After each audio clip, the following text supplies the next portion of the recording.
This channel does not promote any violent, harmful, or illegal activities. All content provided by this channel is meant for an educational purpose only. কবে বিজেপির তৃতীয় দফার তালিকা প্রকাশ? থাকবে বাংলার 23 আসনের পদ্ম প্রতীকের প্রার্থীর নাম? দু একদিনের মধ্যেই বিজেপির তৃতীয় দফার তালিকা প্রকাশের সম্ভাবনা। প্রধানমন্ত্রীর উপস্থিতিতে কেন্দ্রীয় নির্বাচন কমিটি বৈঠকে বসার পরই এই তালিকা প্রকাশ করবে বিজেপি, আর তাতেই বঙ্গের 23 আসনের প্রার্থীদের নামও ঘোষণা করার সম্ভাবনা রয়েছে।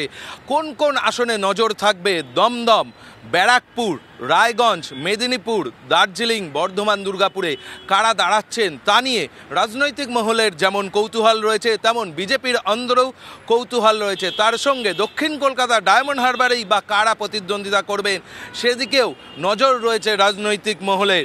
মেদিনীপুরে দিলীপ ঘোষ কি আদৌ প্রার্থী হতে পারবেন? রায়গঞ্জে প্রাক্তন কেন্দ্রীয় মন্ত্রী দেবশ্রী চৌধুরী দাঁড়াবেন নাকি দেবশ্রী চৌধুরীকে কলকাতা লাগোয়া কোথাও নিয়ে আসা হবে তা নিয়ে মতান্তর এখনও রয়েছে বিজেপির অন্দরে। দিব্যেন্দু অধিকারী সদ্য বিজেপিতে যোগ দিয়েছেন, তিনি কি মেদিনীপুরের কোনো আসনে প্রতিদ্বন্দ্বিতা করবেন তা নিয়েও চর্চা চলছে। ক্যামেরায় চাঁদ মিয়ার সঙ্গে প্রদীপ্ত গান্ধী ঘোষ, TV9 বাংলা, কলকাতা।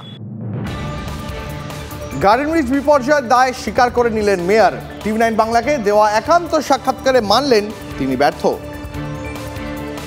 গার্ডেন রিচে অবৈধ নির্মাণ মর্মান্তিক দুর্ঘটনা এবং তাতে মৃত্যুর ঘটনা, তার দায়, তার ব্যর্থতা স্বীকার করে নিলেন খোদ মেয়র। TV9 বাংলার সাক্ষাৎকারে তিনি পরিষ্কার জানিয়েছেন যে তিনি ব্যর্থ হয়েছেন। তিনি সেখানে উদ্বিগ্ন গলায় একথাও জানিয়েছেন যে পুরসভার কাজে তাকে যে সমস্ত পুরসভার কর্মীরা রয়েছেন তাদের উপর ভরসা করতে হয়, তাদের মধ্যে কেউ কেউ তাদের দায়িত্ব ঠিক করে পালন করেন না। তিনি এমনও বলেছেন যে কিছু কিছু কাউন্সিলর আছেন যারা দেওয়াল তুলতে বা দেওয়াল রং করতেও টাকা নেন, তবে সব কাউন্সিলরই সেরকম নয়। স্বাভাবিকভাবেই তিনি কি তাদের যে পুরসভার কর্মীরা রয়েছেন, কিছু কর্মীরা রয়েছেন তাদের উপর ভরসা করতে পারছেন না, তবে তাদের বিরুদ্ধে কেন ব্যবস্থা নিচ্ছেন না, এমনই প্রশ্ন তুলছেন সাধারণ মানুষ। ক্যামেরায় মাখন পাত্রের সঙ্গে সোমা দাস, TV9 বাংলা, কলকাতা। একদিন পার, এখনো গার্ডেন রিচে কংক্রিটের নিচে দুজনের আটকে থাকার আশঙ্কা। এই মুহূর্তে কিভাবে চলছে উদ্ধার কাজ? ফের মঙ্গলবার সকালে 6:30 কিছু সময় পর থেকে উদ্ধার কার্য শুরু হয়েছে এনডিআরএফের তরফে। যেটা এনডিআরএফ সূত্রে খবর, যেহেতু এই 5তলা বিল্ডিং ছিল এবং এই বিল্ডিংটি ধাপে ধাপে একদম নিচে নেমে গিয়েছে, সেক্ষেত্রে বেশ কয়েকটি লেয়ারের সৃষ্টি হয়েছে এবং সেই লেয়ারগুলির নিচে আরও কোনো মানুষ আটকে রয়েছেন কিনা বা থাকলে সেটা কতজন, সেই বিষয়গুলি পরিষ্কার হতে এখনও যথেষ্ট সময় লাগবে বলে জানাচ্ছেন এনডিআরএফের কর্তারা। এছাড়াও আরও বেশ কিছু মানুষের এই নিচে আটকে পড়ে থাকার আশঙ্কা রয়েছে। ইতিমধ্যেই এনডিআরএফের তরফে মুহুর্মুহু নিচে যে সমস্ত মানুষ আটকে রয়েছেন কিনা বা যদি কেউ থেকে থাকেন তাদের সাথে যোগাযোগ করার চেষ্টা করা হচ্ছে। তলায় রীতিমতো অক্সিজেন, তরল পানীয় ইত্যাদিও পাঠানো হচ্ছে। সব মিলিয়ে রবিবারের বহুতল বাড়ি বিপর্যয়ের পর সোমবার এবং মঙ্গলবার সকাল থেকেও উদ্ধার কার্য চলছে তৎপরতার সাথে। ক্যামেরায় অভিজিতের সাথে Aritra, TV9 Bangla, Garden Reach. কালনায় নদী ভাঙন আরো ভয়াবহ আকার নিচ্ছে। কালনার 10 নম্বর ওয়ার্ডের জাপট এলাকায় নদী গর্ভে তলিয়েছে নদীর পাড়ের বড় অংশ। পরিস্থিতির ওপর নজর রাখছে প্রশাসন। দেখুন। আচমকা ভাগীরথী নদী পাড়ের ভাঙনে আতঙ্কিত কালনার 10 নম্বর ওয়ার্ডের জাপট এলাকার নদী পাড়ের বাসিন্দারা। এক প্রকার তাদের রাত্রের ঘুম উড়েছে বলা যেতে পারে। সকালে দেখা গেছে যে পরিমাণ রাত্রে ধস নামছিল, যে পরিমাণ ফাটল দেখা দিয়েছিল, তার থেকেও কিন্তু বেশি ফাটল দেখা দিয়েছে, আরও বেশি পরিমাণে ধস নামছে। স্বাভাবিকভাবেই আতঙ্কিত কিন্তু এই এলাকার নদী পাড়ের বাসিন্দারা। যদিও প্রশাসনের তরফে কিভাবে এই ভাঙন রোধ করা হবে তা নিয়ে কিন্তু দুশ্চিন্তার চাপ, কারণ যেভাবে ভাঙন ক্রমাগত বেড়ে চলেছে তাতে ভাঙন রোধ করতে যথেষ্টই সময় লাগবে এমনটাই কিন্তু প্রাথমিকভাবে মনে করা হচ্ছে। তবে প্রশাসনের তরফে যে সমস্ত বিপজ্জনক এলাকা রয়েছে, অর্থাৎ নদী পাড়ে যে সমস্ত বিপজ্জনক এলাকা, সেই সমস্ত এলাকায় মানুষকে সচেতন করা হচ্ছে। সেই সঙ্গে বাঁশের ব্যারিকেড দেওয়া হয়েছে এবং দ্রুত এই ভাঙন মোকাবিলায় কাজ শুরু করেছে প্রশাসন। কৌশিক দত্ত, TV9 বাংলা, কালনা।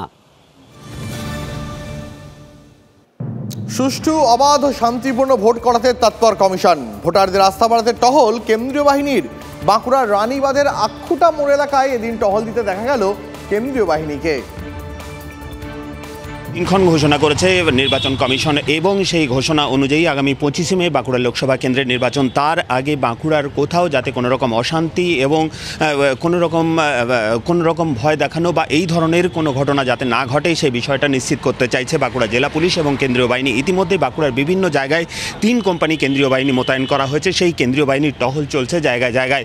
আজ সকাল থেকে যেটা দেখা যাচ্ছে যে বাঁকুড়ার জঙ্গলমহল, যেখানে একসময় মাওবাদী প্রভাব ছিল, সেই জঙ্গলমহলের রানীবাঁধ ব্লকের আক্ষুটা মোড়ে সেখানে কেন্দ্রীয় বাহিনী টহল দিচ্ছে। স্থানীয় বাসিন্দাদের সঙ্গে তারা কথা বলছেন, স্থানীয় ব্যবসায়ীদের সঙ্গে তারা কথা বলছেন এবং কথা বলে তারা জানার চেষ্টা করছেন যে কোনো রাজনৈতিক দল বা কোনো ব্যক্তির তরফ থেকে কোনো ভীতি প্রদর্শন করা হচ্ছে কিনা সেই বিষয়টা তারা জানতে চাইছেন মানুষের সঙ্গে কথা বলে।